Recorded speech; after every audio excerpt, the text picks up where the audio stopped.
Merhabalar, Elif'in mutfağına hoş geldiniz. Bugün sizlere yapımı çok pratik, lezzeti harika, kabak muhtevel tarifimi paylaşmak istiyorum. Tavanın içerisine yarım çay bardağı zeytinyağı veya sıvı yağ da olabilir. Alalım, üzerine 4 adet orta boy rendenin iri tarafı ile rendelenmiş olan kabakları ekleyelim. Üzerine yeteri kadar tuz ekleyip kabaklar yumuşayıp salmış olduğu suyu tamamen çekene dek orta ateşte ara ara karıştırarak kavuralım. Bakın kabaklar suyunu saldı. Bu suyunu tamamen çekene dek kavurmamız gerekli. Daha sonra ocaktan alıp tamamen soğuyana dek bekletelim. Daha sonra üzerine 2 su bardağı süzme yoğurt, yarım su bardağı tahin, 2-3 diş rendelenmiş sarımsak ekleyip güzelce karıştıralım. Öncesinde kabağımızı soğutmayı ihmal etmeyelim lütfen.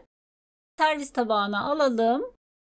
1 yemek kaşığı tereyağını eritip yaklaşık 1 tatlı kaşığı kadar pul biber atalım içerisine ve üzerine gezdirelim. İri çekilmiş ceviz ile süsleyelim. Siz de dilediğiniz şekilde süsleyebilirsiniz. Ve yapımı da çok pratik olan kabak muhtebel servis için hazır. Sizlere de denemenizi tavsiye ediyorum.